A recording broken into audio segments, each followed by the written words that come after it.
ज्योतिषशास्त्रानुसार आकाशामध्ये 27 नक्षत्र असतात. त्यात पुष्य नक्षत्र हे सगळ्यात शुभ मानलं गेलं, नक्षत्रांचा राजा मानला गेला आहे.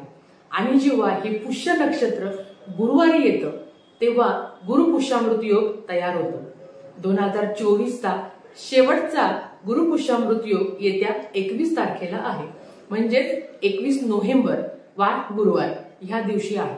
आता हा पुष्य नक्षत्र कधी लागणार आहे, संपणार कधी आहे, तर सूर्योदयापासूनच सुरू होणार आहे आणि दुपारी 3:56 आहे, म्हणजे 4च्या दरम्यान संपणार आहे.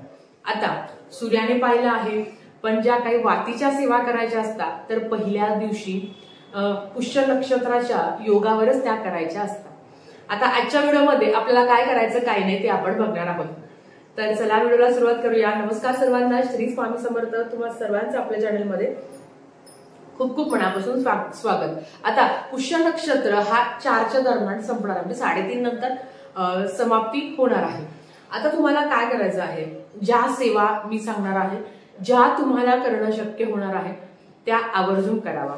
आता सगळ्यात महत्वाचं आणि आपल्या सगळ्यांच्या आवडतीच्या सेवा ज्या 12 फुलवातींच्या आहेत, 24 दिवस ही सेवा करायची असते.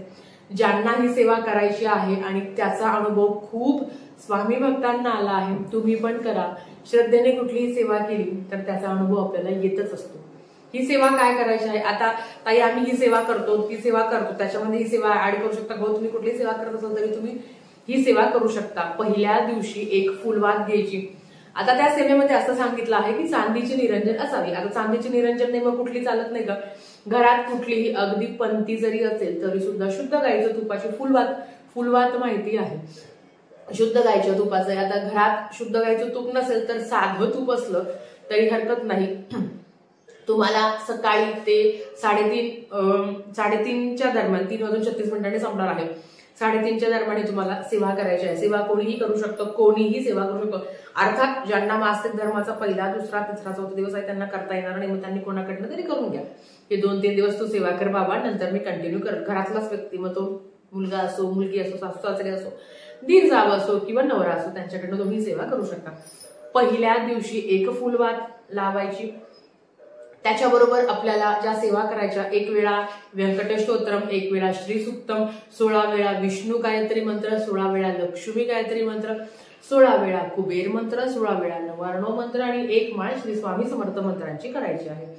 ज्यांनी ही सेवा केली आहे त्या सगळ्यांना अनुभव आले आहे. 2024चा शेवटचा नक्षत्र आहे हा गुरुवारचा पुष्य नक्षत्र, तर तुम्ही पण ही सेवा आवर्जून करा. आता हा दिवस गुरुवार असल्यामुळे माता लक्ष्मी, भगवान विष्णू यांच्या सेवेसाठी सुद्धा महत्वाचा आहे. आणि अर्थात तुम्ही जी सेवा करताय तर ही माता लक्ष्मी आणि भगवान विष्णूंची सेवा असणार आहे. ज्यांना ही सेवा 24 दिवस करणं शक्य होत नाही, आता पहिल्या दिवशी 1 वार, दुसऱ्या दिवशी 2 वार, तिसऱ्या दिवशी 3 वार, चौथ्या दिवशी 4 वार, असं क्रमशः 12 वाती लावायच्या. 13व्या दिवशी 12 वात येते, 14व्या दिवशी 11 वात येते. चढता क्रम उतरता क्रम ह्याप्रमाणे ह्या वाती लावायच्या आहेत. बऱ्याच वेळा असे प्रश्न येतात की त्या निर्माल्याचं काय करायचं, तर सगळी सेवा झाल्यावर ते निर्माल्य तुम्ही उचलू शकता. मग मध्ये आधी जर ते निरंजन तुम्ही काय घेतलाय ते तुम्ही परतही घासू शकता. असं कुठलंही बंधन नाही की एकदा सुरू केल्यावर थांबायचं नाही. तुम्ही जर ती खराब झाली असेल तर तुम्ही ती घासू शकता. आणि अजून पहिल्या दिवशी ती सेवा झाल्यावर ते जे काही निर्माल्य ते काढून घ्यायचं, दुसऱ्या दिवशी 2 वाती घ्यायच्या.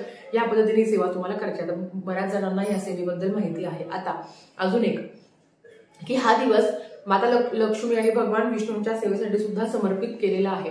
मग ह्या दिवशी माता लक्ष्मीची तुम्हाला सेवा करायची आहे. तुम्ही जर कुंचनची सेवा करत असाल तर आवर्जून ती कुंचनची पण सेवा तुम्ही ह्या दिवशी करा. त्याच्याबरोबर आपलं तुम्हाला कुंकुमार्चन करायचं आहे. महालक्ष्मी अष्टकमचं पठण करायचं आहे. महालक्ष्मी अष्टकमचं 16 वेळा पठण करावं. बघा आता या सगळ्या सेवा एका दिवसात करणं थोडंसं अवघडून जातं, मला माहिती आहे. मग तुम्ही थोडं दिवसभरात तुम्ही टप्प्यात या सगळ्या सेवा करू शकता. फक्त फुलबाजेची सेवा ती तुम्हाला 3:30 पर्यंत करायची आहे.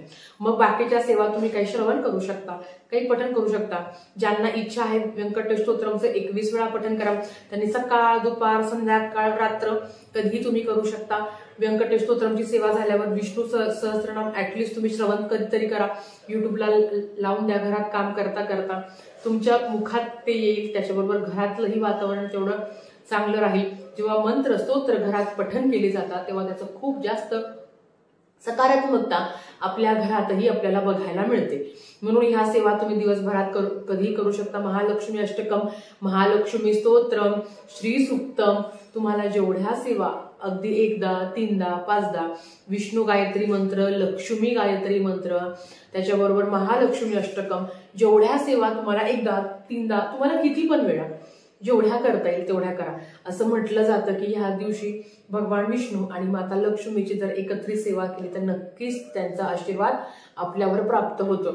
लक्ष्मी म्हणजे फक्त पैसा आहे का? नाही. अष्टलक्ष्मी असते. धनलक्ष्मी, धान्यलक्ष्मी, संतानलक्ष्मी, ऐश्वर्यलक्ष्मी, ह्या ज्या काही ना अष्टलक्ष्मी आहेत त्या स्थिर राहतात.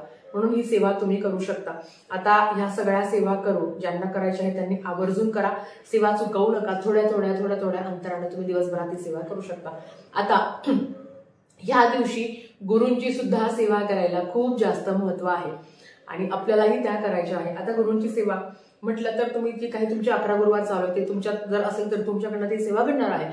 ज्यांचे नाही चालू त्यांनी कमीत कमी 11 माळी जप करा. नाही तर आपल्याला दत्त गायत्री मंत्राचं पठण करायचं आहे. तर दत्त गायत्री मंत्र आहे ओम अत्रिसुताय विद्महे अनुसूया सुताय धीमहि तन्नो दत्त प्रचोदयात. ओम अत्रिसुताय विद्महे अनुसूया सुताय धीमहि तन्नो दत्त प्रचोदयात. हा दत्त गायत्री मंत्र आहे. बघा, गुरुचरित्र ग्रंथात सांगितलं आहे की जेव्हा देव आपल्यावर कोपतो तेव्हा गुरु आपल्याला तारतात, पण गुरूंचा आपल्यावर कोप झाला तर देवही आपलं काही करू शकत नाही. म्हणून आयुष्यात गुरु कृपा खूप महत्वाची आहे. म्हणून ह्या ज्या काही सेवा तुम्हाला मी सांगितल्या आहेत त्याच्यातल्या दिवसभरात आवर्जून करा. आता याची मांडणी करायची का? तर देवघरात भगवान विष्णू, माता लक्ष्मीचा फोटो, मूर्ती काहीतरी असेल ना, त्यांना तुम्ही पिवळं फूल फळ अर्पण करा. तुम्ही मंदिरात जाणार असेल कुठल्याही मंदिरात, मग ते लक्ष्मीचा असतो, भगवान विष्णूंचा असतो, बाळकृष्णाचा असतो, महाराजांचा असतो, मठ मंदिर केंद्र कुठे पण असतो तिकडं पिवळं दान करा. काहीतरी पिवळं दान करा. मग तुम्ही केळी घेऊन जा. ह्या दिवशी दानालाही तेवढं महत्व आहे. लोक सोनं चांदी खरेदी करू शकता, तुम्ही गाड्या खरेदी करू शकता. ज्यांना आता सोन्याचा थोडाफार कमी झालाय, ज्यांना करायचं असेल तर ह्या नक्षत्रावर ह्या योगावर केलेली सोन्याची खरेदी कधी आपल्याला ते सोनं मोडावी लागत नाही, मोडायची वेळ लागत नाही, म्हणजे वेळ येत नाही. आणि असं म्हटलं जातं जेव्हा तुमचा गुरु खराब असतो ना तेव्हा तुम्हाला सोनं गहाण ठेवणं, सोनं विकणं ह्या समस्या सतत होतात. बघा, असे फार कमी लोक आहेत की ज्यांच्याकडे कमी पैसा आहे पण त्या बाईच्या गळ्यात नेहमी सोन्याचं काही ना काही असतं आणि आपलं एवढं चांगलं असून आपल्याला सोनं गहाण ठेवणं किंवा ते विकणं अशा वेळ येतात. तर जेव्हा गुरु खराब असतो आपला तर तेव्हा ह्या गोष्टी घडतात. म्हणून गुरूंची सेवा करा. गुरूंची सेवा केल्यावर आयुष्यात कधी कशाची कमी पडत नाही, ही मात्र नक्कीच. तर ही सेवा आवर्जून करा. मीही करणार आहे. 12 फुलवातींची सेवा मी नव्याने सुरू करणार आहे, कारण मागची संपली आहे. मी तुम्हालाही सांगेल, तुम्ही पण करा. माता लक्ष्मीची, भगवान विष्णूंची, महाराजांची सेवा तुमच्या माझ्यावर राहू हीच मी प्रार्थना करते. आणि आजचा व्हिडिओ इथेच थांबवते. आवडला असेल तर लाईक शेअर सबस्क्राईब करा. भेटूया परत अशाच एका व्हिडिओसोबत. तोपर्यंत श्री स्वामी समर्थ.